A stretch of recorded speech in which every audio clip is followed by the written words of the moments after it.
and welcome back to LinkedIn Logs, the job business podcast for the website cpluscomedy.com. Like I just said, it's a website. Go there. Happy Wednesday. I'm a day late for this episode, mostly because I did not want to record yesterday.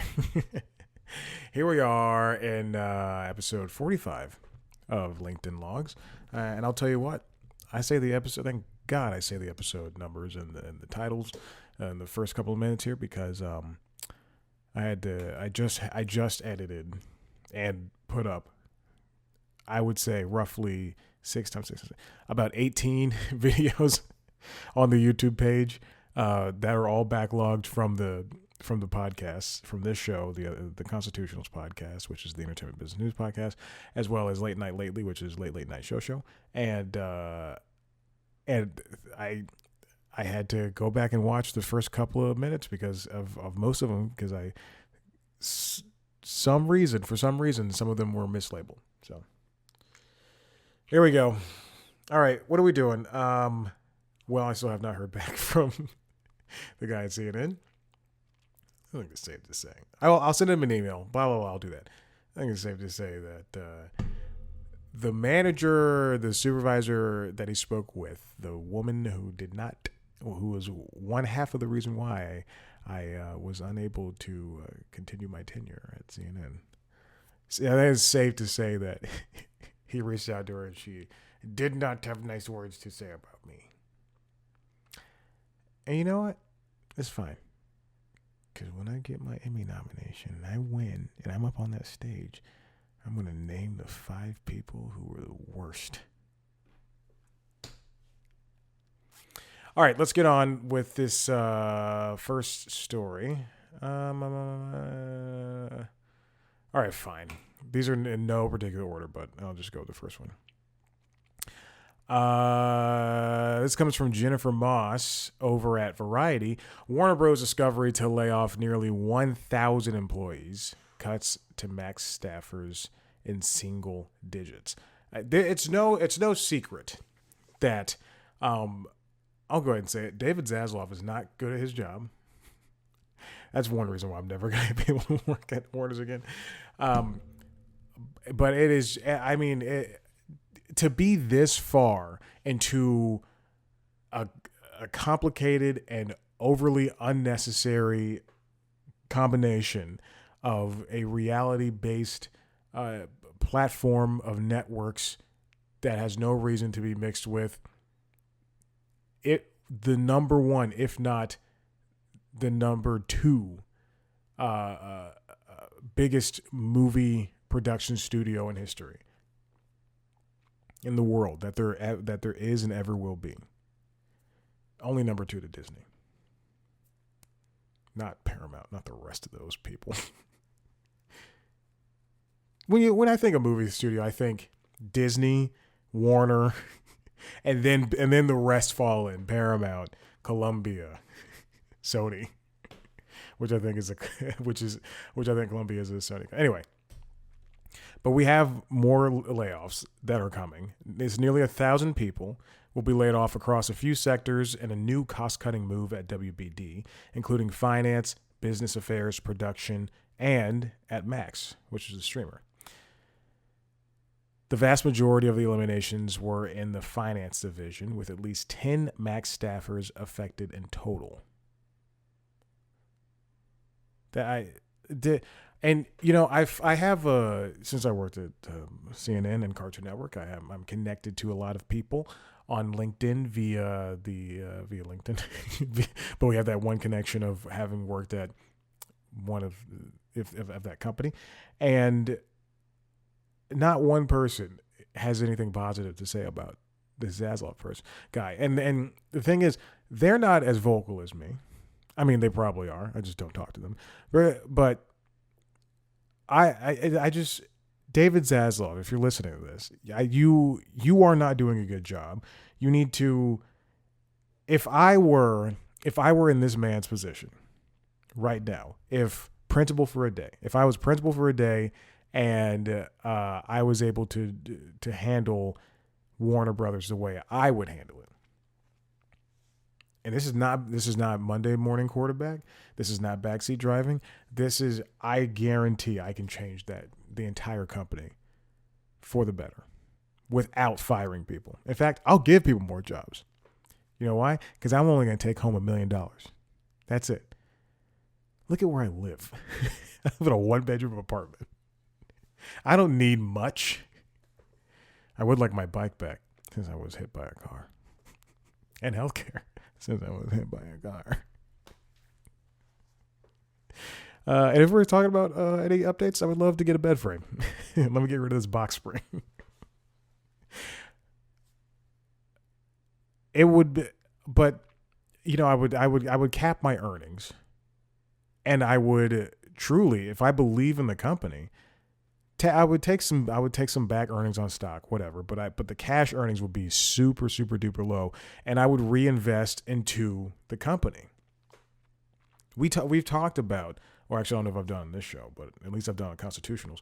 We've talked about earning money on the back end. When Schwarzenegger picked up, what movie was it? Was it Terminator?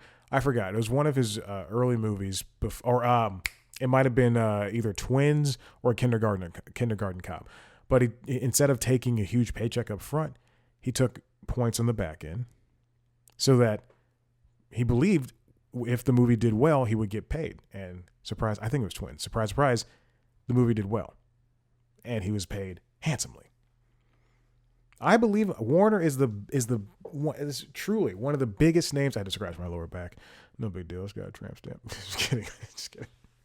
But I think if you're watching this video, I'm all over the place. But Warner is one of the biggest media properties in the world, spanning television, movies, video games, whatever. You cannot tell me that this company is doing well under David Zaslav's leadership. To me, it feels like what when Paramount was still on. Technically, there's no deal that has been signed between Paramount and Skydance, but when Paramount was fully on sale and one of the offers was from Apollo and Sony. Sony wanted just Paramount. Sony did not give a flying hoot about any other property. They wanted Paramount and by extension Paramount Plus. And they would have sold off MTV, BET, all these Viacom properties. They would have made Paramount a shell of what it is now. And even if Paramount's not technically doing the best, it's still this big branded company. I mean, when Paramount Plus rebranded from CBS All Access to Paramount Plus, they were talking their whole marketing strategy, which I really am behind, was they're a mountain of entertainment. So it's great. You've got CBS Mornings, you've got Nickelodeon, you've got BET, you've got Comedy Central, you've got the movies. And like it for I mean, like it or not, they were the first network only streaming platform, and they did well, and they were kicking so much butt when they first launched, and now they're they're existing. But if Zaslav is a smart leader, and so far he's proving he's not, Warner Brothers would not be doing all this layoff stuff. They would have fought for the NBA contract, like, dutifully. Like, we would have heard rumblings that they went to war and they went back and forth. But no, we haven't even heard that Warner has tried to match Amazon or match NBC on what they wanted for that. Zaslav, you don't need this much money. You don't need this much money. You don't need $50 million. You don't need 22 cash and the rest in stocks. You don't need any of that stuff. If you are somebody who truly believes in your writers and your stars and your producers and your crews and your networks and your streamers and the studios and the subsidiaries that Warner Brothers owns, then be ready to take the hit monetarily and and be the leader that we need you to be. You cannot keep laying people off over and over and over again, because that's not the solution. The solution is to step up and say, I'm not doing well, and I'm gonna be the one to take to take a step back and let the others flourish. Because at this point, it seems like AT&T was a better owner than Discovery is.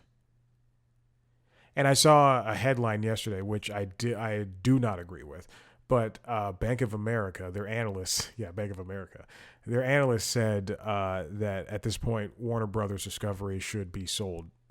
And I don't agree with it, but with what Zaslav is doing, that's what it feels like. It feels like you're trying to meet this what was it, $50 billion deficit or something like that, however much money that they owed. You're trying to meet those numbers, and then what? I was on Max yesterday, and I was looking for full disclosure, I was looking for animated DC Comics movies. I just really wanted to watch an animated DC Comics movie. I'm holding off on Crisis on Infinite Earths because it is in 3 parts, and I will wait until the 3rd part comes out so I can watch all 3 at once. All 3 90-minute movies at once, and it'll be a wonderful afternoon, probably a Saturday. Everybody's out having fun with their friends. I would have just finished working out and said, and there's no golf on, and I go, all right, time to watch 3 90-minute animated DC Comics movies. But as I was scrolling through the DC part, they had roughly 20 or 30 things. And that includes some of Zack Snyder's movies, the Suicide Squad movies, and a handful of cartoon ones. And they didn't have a lot of stuff. And then the Justice League TV show, Static Shock, all these shows that I love and I've seen 100,000 times. When I go to Disney Plus, I can watch Recess. I can watch Teacher's Pet. I can watch American Dragon, Jake Long. I can watch everything. Most things. I can watch 90% of their catalog versus on Max. I have to, everything I want to watch is on my wish list. And that includes shows I've already seen. It's just unfortunate that Max is something I should never, I've said it before and I'll say it again, I should never want to leave Max, HBO Max. I should never want to leave that app. But here I am, barely watching it. Same thing with Hulu. Hulu's gotten a little broken for me. Now I'm just sitting here catching up on Law & Order on Peacock. You think I like using Peacock? All right, hey, let's get on to this next story. This comes from The Hollywood Reporter, written by Caitlin Kilkenny. Writers and actors scramble to keep their health insurance at a post-strike Hollywood. We know that we've had the strikes, and there was a lot of work stoppage for a long time. Unfortunately, with work stoppage, a lot of producers or writers or actors or whomever was striking, when you lose that time, you lose eligibility. Sometimes, depending on how much you've worked, you lose eligibility for the health plan. SAG-AFTRA, I know for a fact, has a really excellent health plan, but you have to work in order to qualify. Let's see. For nearly 4 months of Miki Yashimita, who received a health diagnosis that required surgery to remove a non-cancerous tumor, for nearly 4 months following her qualifying period, her union, SAG-AFTRA, was on strike against film and television companies, and Yamashita was barred by union rules from working on many projects. In the months following, production didn't fully rebound in Los Angeles area as the entertainment business continued to experience a contraction, and by mid-June, Yamashita, who says she has been on the union's health plan on and off throughout her career and has sometimes gotten different coverage throughout outside jobs, was still around $12,000 behind the required earnings threshold. I believe the threshold is 40 or 27. Excuse me. Okay. Yes. SAG-AFTRA performers generally must make at least $27,000 a year in covered earnings or work at least 104 days over the course of 12 months to qualify for health insurance, starting in 2024. It used to be cheaper than that, less than that, because I remember when they raised it, and that was kind of a big stink. Yamashita, she's been around for a minute. She's appeared on Cobra Kai and voiced a character on The Lion Guard, but that doesn't mean that The Lion Guard's been over with, and who knows if she appears in this next season of Cobra Kai, which probably would have been shot, last year, maybe a year and a half ago.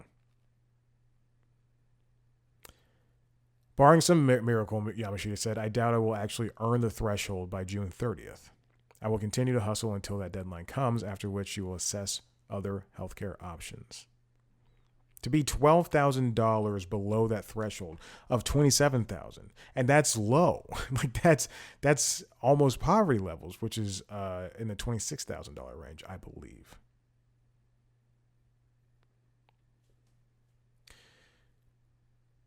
Only 25,000 union members before SAG-AFTRA's strike in 2023. Out of the 160,000 met the requirements. Now, she could be making money elsewhere, but again, if it's not a SAG-AFTRA project, if she wasn't hired, because plenty of times, people can shoot music videos, they can shoot shorts, they can do other things that aren't SAG-AFTRA eligible. You can even have a podcast that's SAG-AFTRA eligible and get paid, $50 for appearing on the podcast. But that counts towards the total, as opposed to you doing a music video for Bleachers. I didn't think I was going to be able to pull a band out at the end of that sentence. Yet here we are. Writers Guild of America members, meanwhile, are required to make $43,862 in covered earnings over 4 quarters in order to qualify for the Writers Guild Industry Health Fund. Starting July 1st, they must make $45,397. This health plan catastrophe now is, it's. Let me finish that thought. It is unfortunate to hear, and it is something that our economy, our healthcare system, we all truly the United States needs to get with it when it comes to the healthcare systems of around the world, in Canada and Europe and what have you, especially a guy who was hit by a car. I won't be paying for it though. It's very true. I will not be paying for it. It's not me. I got a lawyer, baby. They're very good, very litigious. I don't know who that character was. But to see people struggling like this and unable to meet requirements. I mean, sometimes I know there's plenty of actors who, they might be older, or acting may not be their main thing, but it's a way to get health care.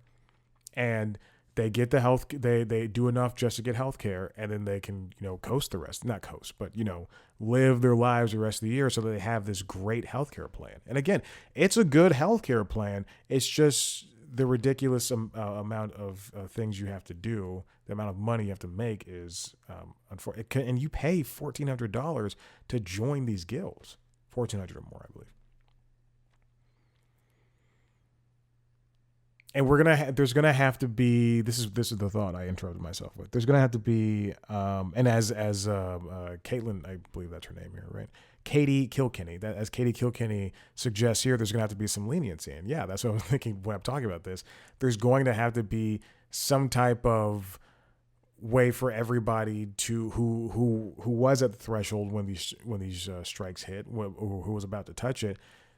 There needs to be a way for people to be able to play catch up.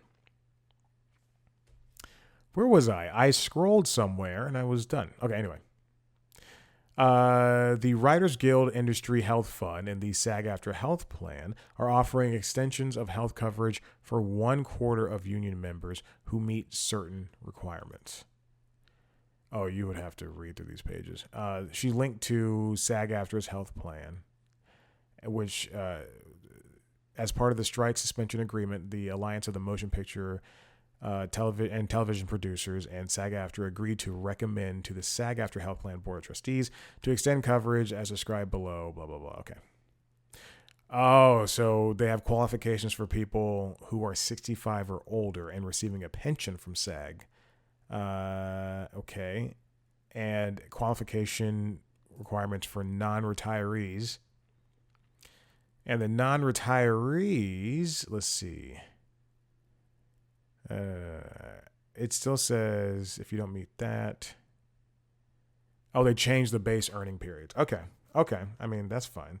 And then for the Writers Guild of America, if you lost health coverage immediately following an earning cycle that included all or any of the strike period, you qualify for an extension. Okay.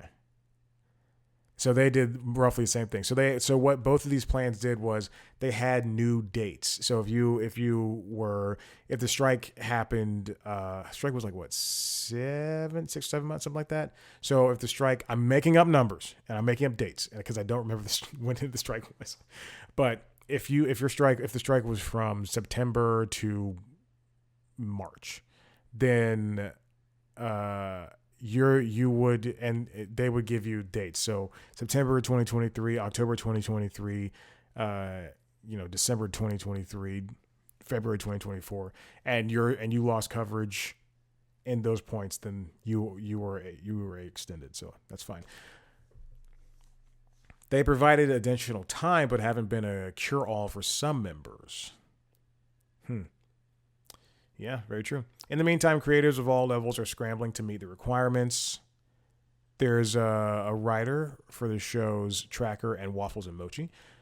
David Radcliffe, he's $5,000 away from requalifying from the Writers Guild Industry Health Fund. Oh my God, $5,000.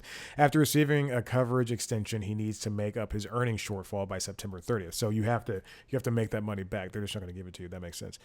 He has cerebral palsy and says for someone who uses a wheelchair and uses crutches and has a lifelong condition, having insurance, especially strong insurance like what the Writers Guild offers, there is a sense of security and stability in that. Yeah. Oh man, I mean, people are working and they're trying to do it, but especially when the work stoppage combined with layoffs at Warner Brothers, and lots of shows and movies just not getting made as much as they were a year ago or 2 years ago or prior to COVID, prior to the pandemic. We're just in a point where people, hey, Maverick. People are truly doing what they can. Maverick, hey. People are doing what they can. I'm so sorry. This is unprofessional. Can we start the interview over? People are at a point where they have to do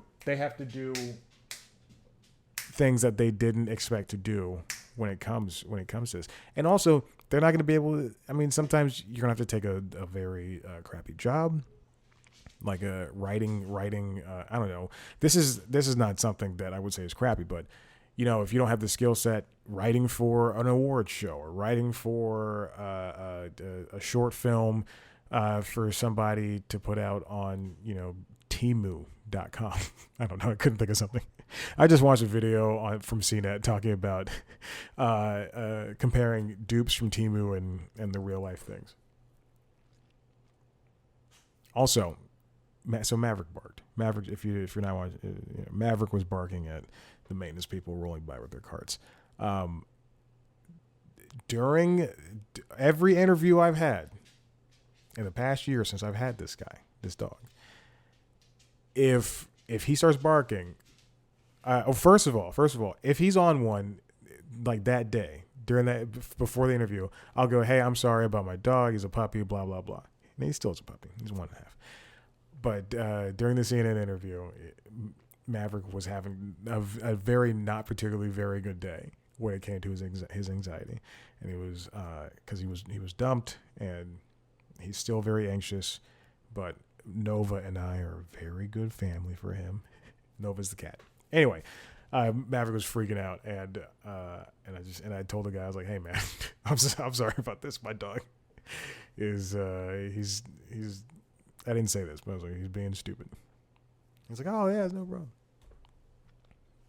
And you find out who really is. During an interview, I am myself. I don't put on a front, and that's why I probably don't get hired. But I have myself. All right, let me finish this with this last story. This comes from the New York Times, written by Jordan Holman.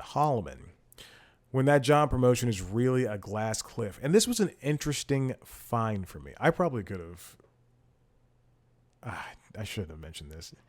Whatever, who cares? I was going to save it for next week. All right.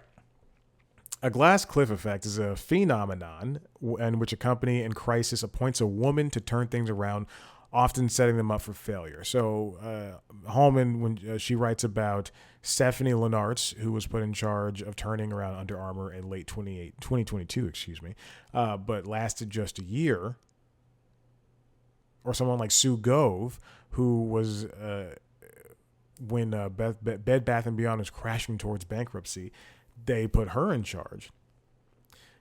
We've heard of glass ceilings, but glass cliff relates to a glass ceiling because a glass ceiling is something that for women, it is only for women, that they when they reach a certain point, they can't get any higher than that. And for a glass cliff, as coined by Sophie Williams, author of the book The Glass Cliff,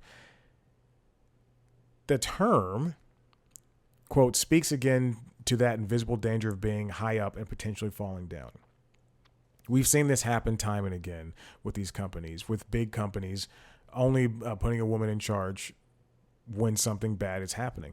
And why do companies feel, I wonder, why do they feel so powered to do that? To say like, hey, if this is going down, then we can blame it on a woman. We can blame it on this person who probably wouldn't have done a good job in the first place. And that's just a company speaking. That's not what I'm saying. Research shows that businesses that appoint women to leadership roles for the first time tend to have been in crisis for 5 months or more. That's according to Sophie Williams. Christy Glass, a professor of sociology at Utah State University, has studied the phenomenon since the mid-2000s and often publishes research about it with her colleague Allison Cook. One thing they have found is that women and people of color tend to have acquired the skills needed to lead in times of crisis. But so does that mean that they are the ones more fit then to take the company back to or at least stabilize the company, and then when it comes, when it comes to finding a permanent leader, because a lot of these people will be interim, at least that's the title that they would be given, titles they would be given. Then it's just taken away and given back to a white man. Let me say this. Let's go back to David Zaslav and Warner Bros. Discovery. If the board of Warner Brothers right now, if they're smart, if they were, I'm never going to work at that company ever again. Oh God. No. If they were really concerned about the state of Warner Brothers right now, notice how I never say Discovery. If they were really concerned about the state of Warner Brothers Discovery right now, and they saw these layoffs, and they saw the losing of the NBA license, and they saw Max is stagnating, and they saw their CEO talking about consolidation, talking about how streamers need to consolidate. We've already done cable.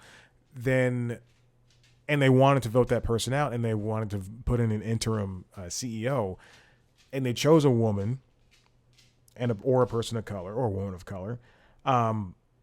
That person would be marked with an interim, and then that person brings them back to zero. The company goes from negatives to zero. Would they let that person stay in charge? And I'm thinking the answer is no, because there's a glass cliff phenomenon.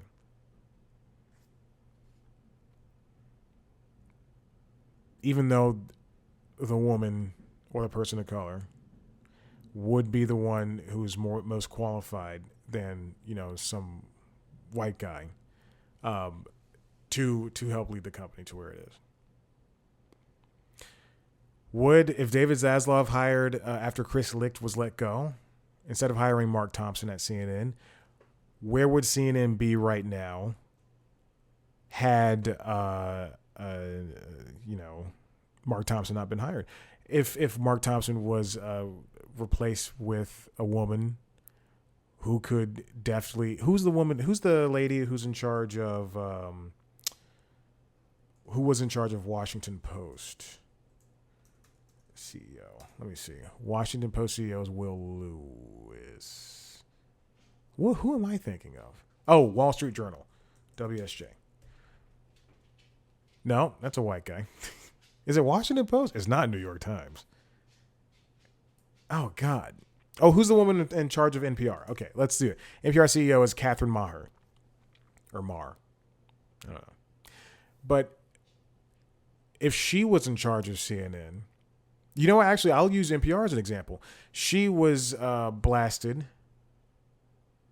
because of someone said, not blasted. An old writer, not an old writer, a writer said that Catherine's not doing a good job and that NPR is left leaning.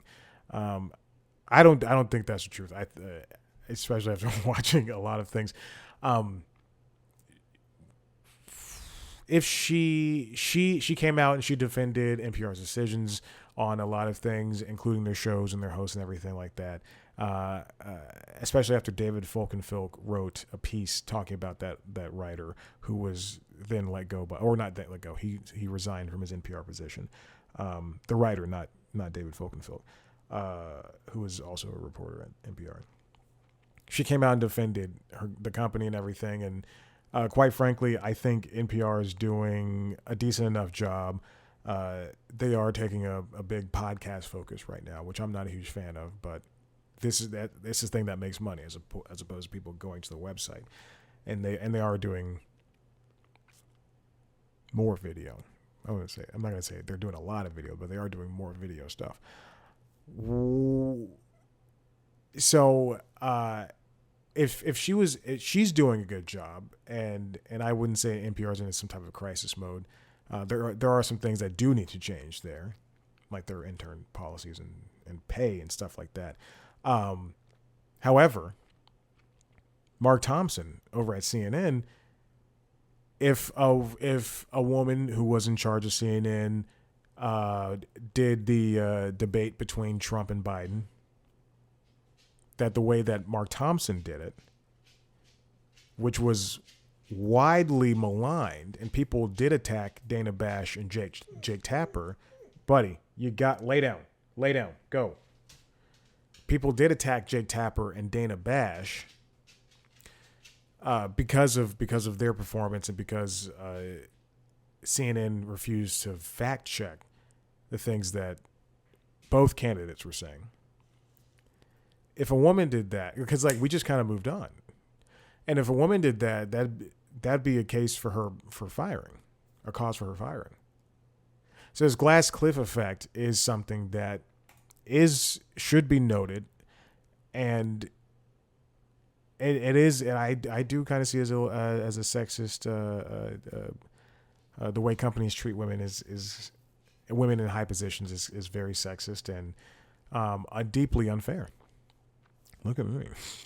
Listen, if you like what you heard here, head to the website cpluscomedy.com, where you can see me talk to some of your favorite famous friends. If you want to see a video version of this show, head to the website, head to youtube.com/cpluscomedy, where you can also see video versions of the other shows. The Constitutionals podcast, which is the entertainment business news podcast, as well as Late Night Lately, which is the late night show. Subscribe to those wherever you get your podcasts. You can follow us on TikTok, Twitter, Instagram, and Facebook at CPlusComedy, me on those platforms at Chad Black White. Thank you so much. Bye.